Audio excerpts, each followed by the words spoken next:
Multiple students suffer food poisoning at Henan school. Hospital forces doctors to use expiring medications.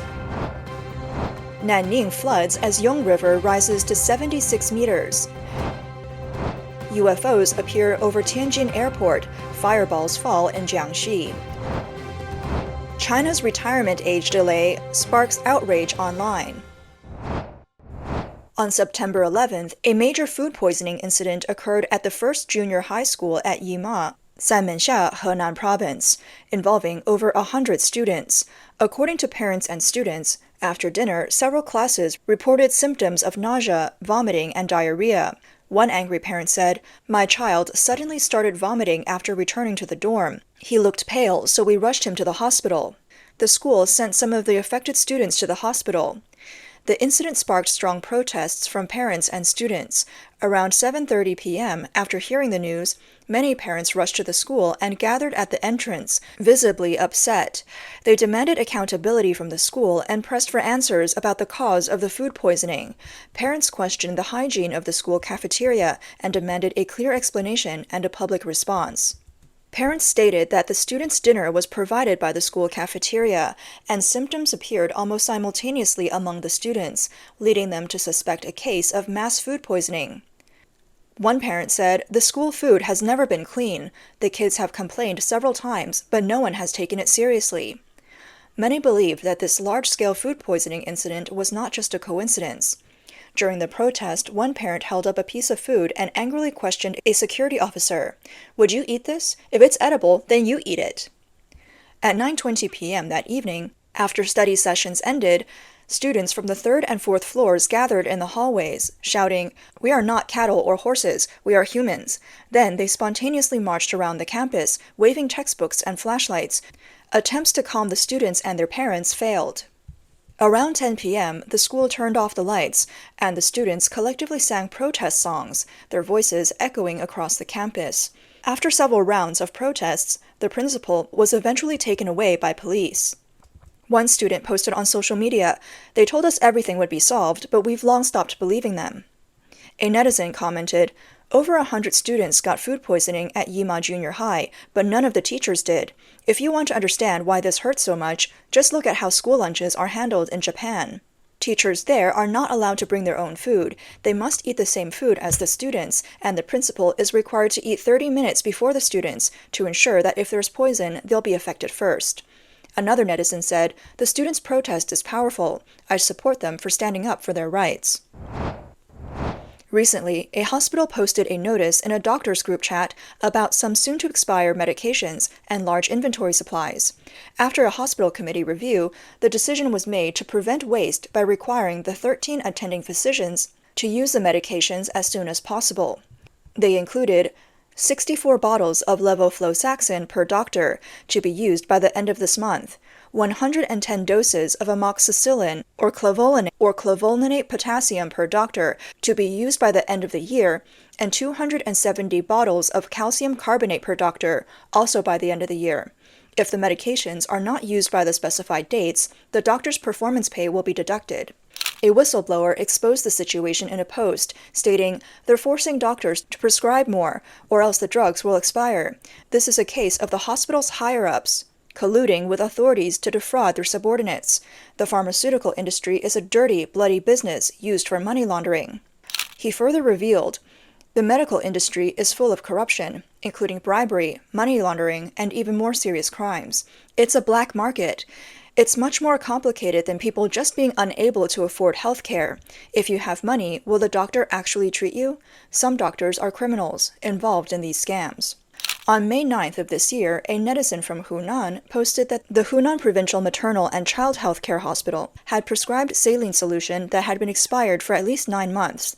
The prescription was written on May 7th, 2024, but the sodium chloride injection solution had a production date of September 13th, 2021, and expired in August 2023. A reporter later visited the hospital's public relations department to investigate, and a staff member admitted the mistake, confirming that expired saline solution had been given to patients. When asked whether other patients had received expired medications, the response was, "The matter is under investigation."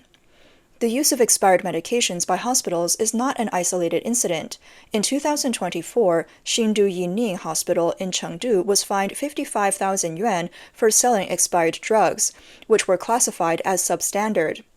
In 2019, Henan Provincial Maternal and Child Health Hospital gave 2 patients 5 boxes of expired medication, after which the staff involved were either suspended or fired. According to the Drug Administration Law of the People's Republic of China, it is illegal to manufacture or sell substandard drugs. This includes medications with missing or altered expiration dates, unmarked or falsified batch numbers, or drugs that have exceeded their expiration date. Due to Typhoon Yagi, heavy rainfall over several consecutive days and the release of water from upstream reservoirs caused severe flooding in Nanning, Jiangxi. Since early September, the water levels of the river have been steadily rising. By 6 a.m. on September 10th, the water had reached 76.2 meters, surpassing the warning level. Several riverfront roads in Nanning, including Mingzu Avenue and the areas around Yong Bridge, were flooded. Many vehicles became stranded in the water, leading to traffic paralysis for a time. In lower-lying areas like Qinghuan Road, floodwaters spilled onto the streets. In front of the Guangxi National Museum, water had already covered the road. At Tingzi Wharf, the parking lots, some recreational facilities, and shops along the river were submerged. In Mingda Village, near Nongning District, floodwaters swept through the village, inundating large areas of farmland. At Mingsheng Wharf, 2 large trucks filled with stones were positioned against the floodgates to prevent the river from backflowing onto the streets. On the west side of the Yongjiang River embankment, 3 locations experienced dangerous water seepage. Several schools were flooded, forcing thousands of students to be moved to higher floors. On Zhongshan Road, the water reached depths of up to 1.2 meters, leaving many residents to walk through the floodwaters. Shops along the streets closed their doors, placing sandbags outside to block the water. Mr. Zhang, a local supermarket owner, told reporters, "It wasn't this bad in the morning, but in just a few hours, the water rose by half a meter. We quickly moved our goods to higher ground, but we still suffered some losses." On the night of the 12th, the water level of the Yongjiang River continued to rise, with just a few meters left before it would spill over onto the bridge. Currently, several bridges and roads in the Nanning area, including the Yongjiang Bridge and Qinghuan Road, have been closed. Cultural and tourist sites like the Guangxi National Museum and the Nanning Confucius Temple Museum have also been shut down.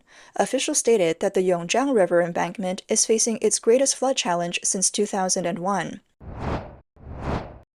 On the evening of September 11th, Tianjin Airport was suddenly placed under temporary control, leading to its closure for over 10 hours. Many flights were diverted to airports in Beijing, Hebei, and other locations, with a significant number of cancellations and delays. Video circulating online showed several glowing unidentified flying objects, UFOs, in the sky above Tianjin, with some flashing green lights moving swiftly. In one video, a zoomed-in view of the object revealed a round, glowing shape, sparking speculation that it might be an alien UFO. Some netizens claimed similar UFOs had previously appeared over Jerusalem's Temple Mount. Authorities, however, attributed the incident to drone interference. Tianjin Airport posted a notice to their official Weibo account. On the evening of September 11, 2024, at 7:33 p.m., flights at Tianjin Binhai Airport were affected due to public safety concerns caused by drones. At 9:35 p.m., the airport activated a large-scale flight delay contingency plan, issuing a yellow-level response. As of 11 p.m., 29 flights had been delayed, 8 canceled, and 32 diverted to other airports, impacting over 3,000 passengers. However, the official explanation was widely questioned. Many online users doubted that, given the strict controls in China, anyone would dare to fly drones over the airport. Others questioned what type of drone could paralyze an airport for more than 10 hours. Unusual phenomena were not limited to Tianjin that night. In Jiangxi province, strange events were also reported.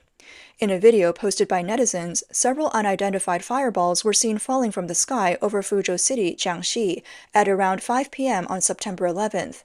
The fireballs left trails of black smoke as they descended, and as they neared the ground, witnesses reported that the objects appeared to be burning. The video quickly sparked widespread discussion.